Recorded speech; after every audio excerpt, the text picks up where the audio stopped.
Hello friends, welcome back. As you guys saw in the title, today is episode 2 of the Alphabet Challenge, where I am reading one book that starts with every single letter of the alphabet. So in the last episode, we did A, B, and C, and in today's episode, we are going to be doing the next 2 letters, D and E. A, B, C, D, E. Okay, yes. That's gonna be me, and every episode is making sure that I'm not screwing it up by singing the alphabet song. So I have already pulled all the books that start with the letters that I already own from my bookshelf. So this is the stack of D, and then this little stack down here is E. So I'm gonna show you all of them, and then we'll decide which one I'm going to be reading. Starting off with D, obviously, because it comes first, we have Don't You Forget About Me by Vari McFarlane. Now I have not read a Vari McFarlane book yet, but I have heard great things about her books, so I'm excited to dive into them. I think this is one of her older books, and I'm considering maybe not reading this one just because I want to read Just Last Night as my first Vari McFarlane read. But that does not mean that it's not still an option. It's gonna depend on the mood that I'm in. The second one is The Dictionary of Lost Words by Pip Williams. I don't actually really know what this one is about. I think I found this one at a thrift store for like $2 or $3, and I saw it was a Reese's book club pick, and so I decided to pick it up because it was really, really cheap. And I've had this one for probably about 1.5 years, so it's definitely time to read it. So I'm tempted to do this one. Then we have a fantasy book that I'm very excited to start soon, and that is Dance of Thieves by Mary E. Pearson.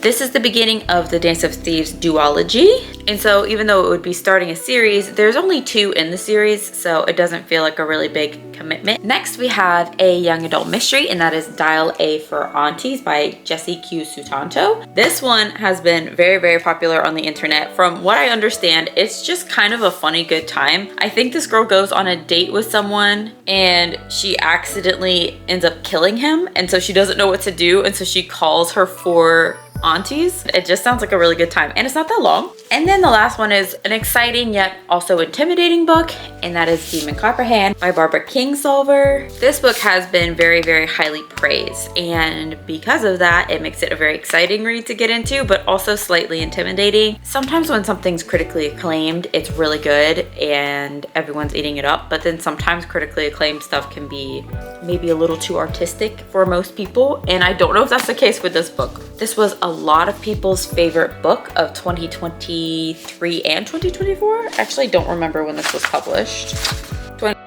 So that makes it exciting to get into, but it is chunky. This book is very heavy. It looks like an average size book on camera, but believe me, it's actually really chunky. Like the weight of it is dense. It's a really heavy book, which for some reason makes it feel longer, which is funny. That is our last option for D.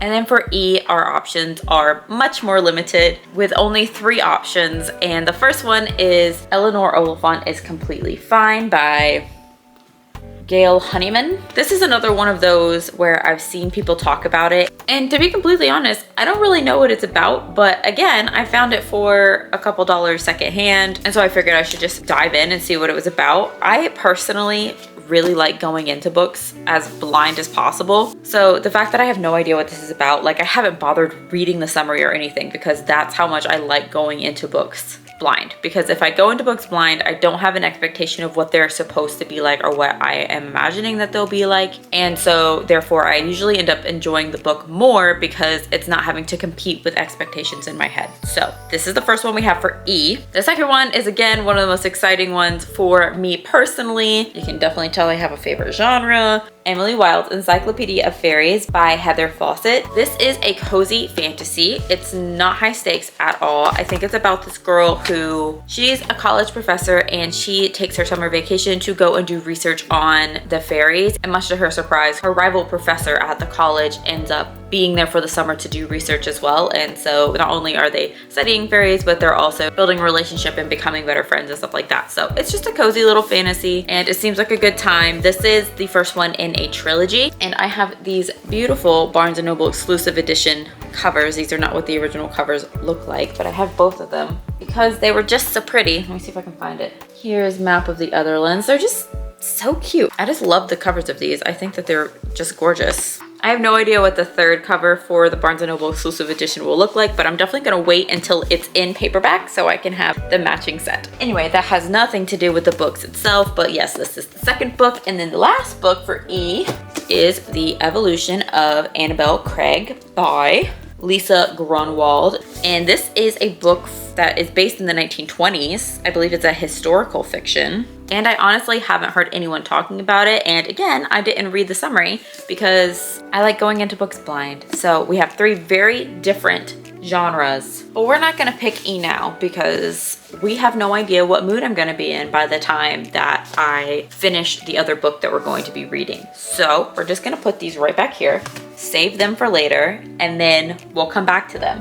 The main thing that we have to decide is which book am I going to be reading for the letter D. Now, as I mentioned before, I probably don't want to start Don't You Forget About Me just because I want Just Last Night to be my first Vardy McFarlane book, so we can eliminate that one.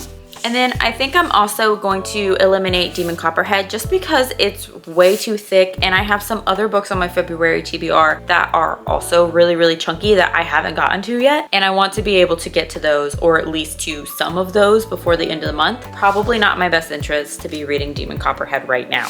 So that leaves us with Dial A for Aunties, Dance of Thieves, and Dictionary of Lost Words. Again, I don't know if I want to read a really thick book for the letter D just because I have other thick fantasy and historical fictions to get to in the month of February for my normal TBR. So I think we're gonna save Dance of Thieves for another day as well.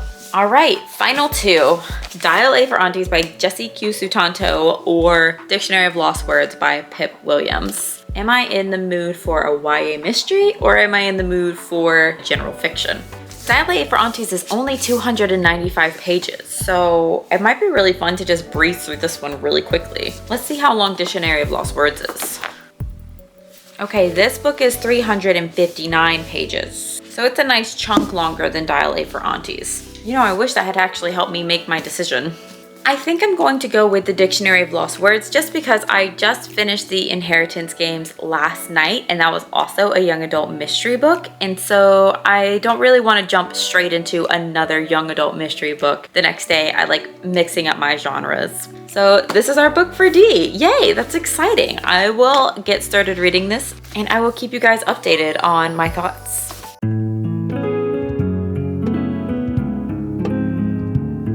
Background's not my favorite, but we're gonna go with it. So it's been a couple days since I've last updated you guys, and by a couple days, I really mean like a week. Not quite. It's been like 5 or 6 days. In that time, I have managed to read 57% of the Dictionary of Lost Words by Pip Williams, and I have gotten 0 B-roll of me reading this for one particular reason, and that reason is that I got completely and totally sucked into this amazing fantasy series, and I'm not going to tell you what it is yet because we are going to talk about it, not in this video, but we are going to talk about it eventually. But I essentially got so sucked into those books that I was just listening to an audiobook while I was like packing up, and so this got put on the back burner because I got completely enthralled with that other series. This has taken much longer than I anticipated it to take. That being said, I have done some reading. I'm on page 221. I meant to update you guys when I was about 100 pages in. Honestly, I don't have too many thoughts on this book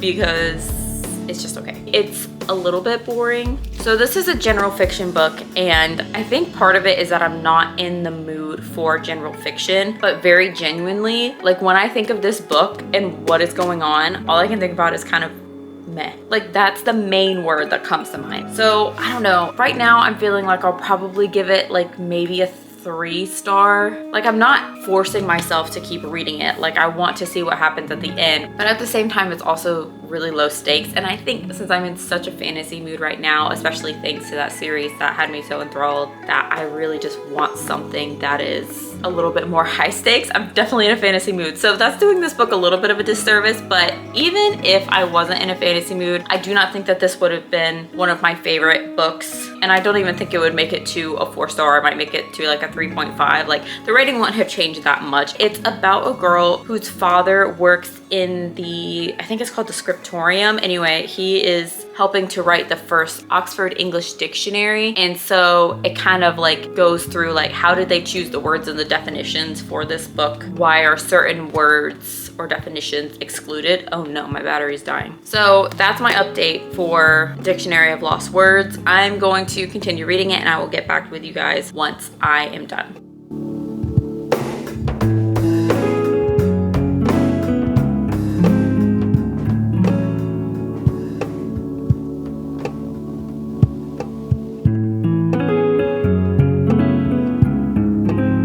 Welcome to another day and another book. I finished Dictionary of Lost Words last night, as you guys saw in the clips, and my final rating for this is a 3-star. I thought about giving it a 2.75, but I feel like once you get into the 2, it starts feeling like you really didn't like the book at all, but that's not true.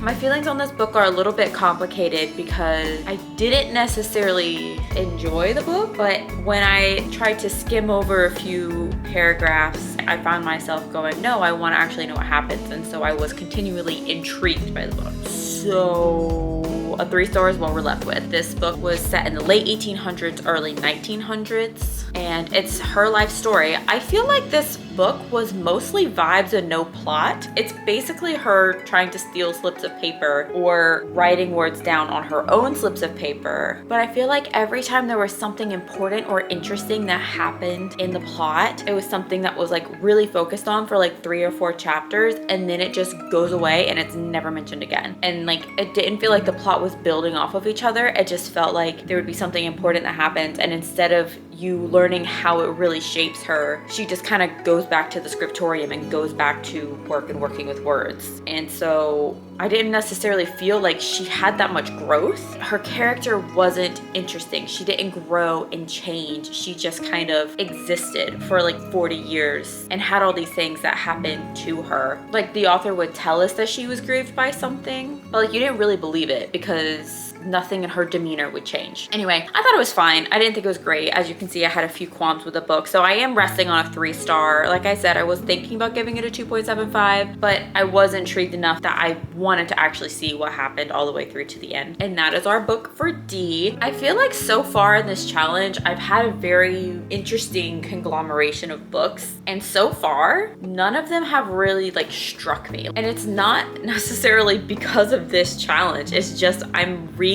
books that I wouldn't necessarily naturally gravitate towards picking. Like, they're not on my top priority list, and that's why I'm picking them. I don't know, it's just interesting to see that like sometimes the books that you're not interested in picking up, you're not interested in picking up for a reason. But hopefully that won't be the case for the next one, and I am really hoping to find some 5-star reads throughout this challenge. So on to the last letter for this video, and that is the letter E. Just as a reminder, these are the 3 books that we were thinking about choosing for the letter E: The Evolution of Annabel Craig, Emily Wilde's Encyclopedia of Fairies, and Eleanor Oliphant is Completely Fine. Now, I've kind of already settled in my brain which one I want to read, and I will give you my reasoning towards it. I don't necessarily want to choose The Evolution of Annabel Craig because the book that I just read ended in 1918, I believe, and this is set in the 1920s. And I'm also reading Lovely War by Julie Berry, and that is also set in World War I. So the 20s is close enough to that time period and will be impacted enough by the war that I don't necessarily want to read 3 books in a row in the 1910s to 1920s. So I will not be choosing this one. And I also don't necessarily want to read Eleanor Oliphant is Completely Fine because Dictionary of Lost Words was a general fiction and this is a literary fiction. And those are similar enough that I don't necessarily want to read this one because it doesn't feel like I'm changing genres at all. And switching up genres is part of the fun of finishing a book.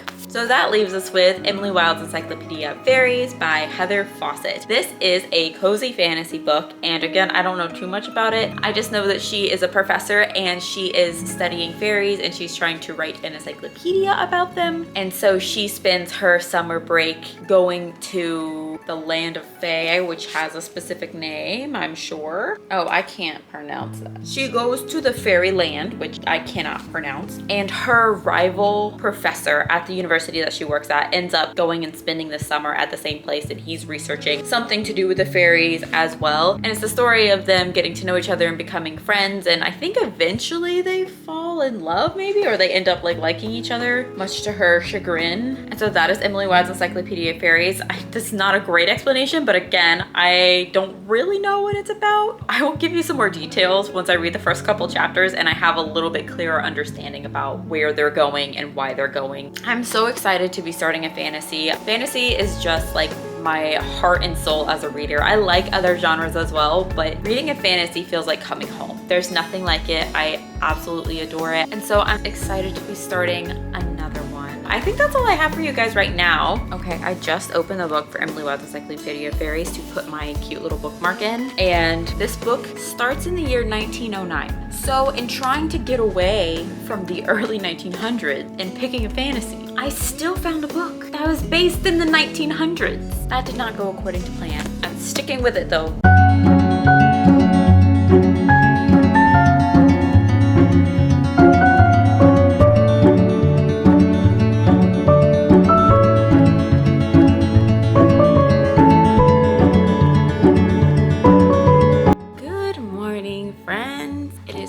For a reading update on Emily Wilde's Encyclopedia of Fairies. Last night I got from page like 30 to page 190, so I got through a really big chunk of this book last night. And in those pages it went from this book is just okay, I don't really see why so many people like it, it's a little bit boring, like I just couldn't get into it. But by the end of the night I was completely hooked into the story. I really like this book so far. This is a cozy fantasy, so it's not super high stakes, but I am thoroughly enjoying it. I have really come to like Emily Wilde and also Wendell, and the little twists and turns that happen in their relationship, and like just learning about why the dynamic of their relationship is the way it is. Oh hi, you have your bone?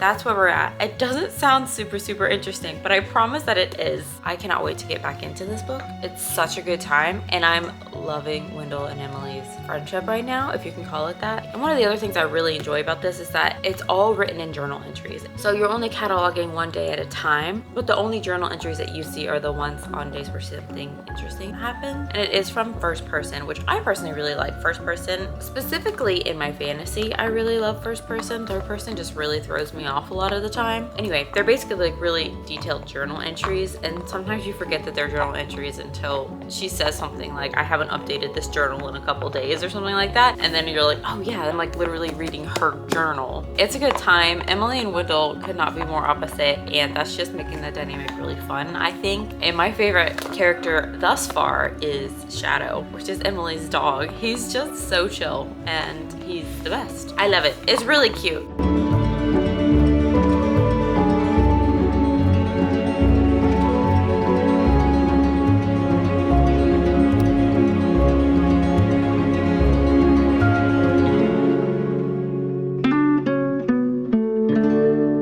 I have officially finished Emily Wilde's Encyclopedia of Fairies by Heather Fawcett, and I just have to say I enjoyed this book so much more than I thought that I would. My final rating is a 4.5 stars on this book, and I'm going to tell you why. As I've mentioned before, this is a cozy fantasy, and I was unsure if I was actually going to like the cozy fantasy genre. I wasn't really sure what it entailed. I know some people think that it's kind of boring, but I personally really enjoyed this. Hi. It is much lower stakes than epic fantasies that we're used to, where everyone's like charging into battle, but that doesn't mean that there's no stakes at all, and I loved every second of it. Definitely in the beginning I thought that it was a little slow. I was like really unsure if I was actually gonna really enjoy the book or not. I was like, okay, like is this gonna be the vibe the whole time, because I don't think I'm gonna like this. But then Wendell showed up and everything changed, and he just brought so much life into what Emily was doing and so much much ridiculousness into what she was doing, and it made it so funny. And they're supposed to be like academic rivals, but they actually care about each other like way more than they're letting on, especially Emily. And it was just hilarious to see their little banter and their like little jips at one another. Like they just balanced each other out so well. It was just hilarious. I had a great time with this book. I would definitely recommend this book if you are looking for a fantasy to get into, but you are intimidated by epic fantasies, then this is a great place to start. And I cannot wait to get into the next book in the series, which I'm not really sure if that's gonna happen anytime soon because I have a lot of other books that I want to get to that are priority for me. So in review for the books that we read in this vlog, we read The Dictionary of Lost Words by Pip Williams. I did not really enjoy that book that much. It just got really repetitive and really boring. So I don't necessarily know that I would recommend that one. I would look for another general fiction to read. I think there are better general fiction books out there. But with the second book, Emily Wilde, I would definitely recommend giving that one a shot if you like fantasy at all, especially if you think that you might like cozy fantasy. That was just so much fun. I am gonna have to find some more cozy fantasy reads after reading that book because I think I really like it. Anyway, that is all for this video. Let me know in the comments if you read either one of these books and what your thoughts are on them, and I will see you guys next time.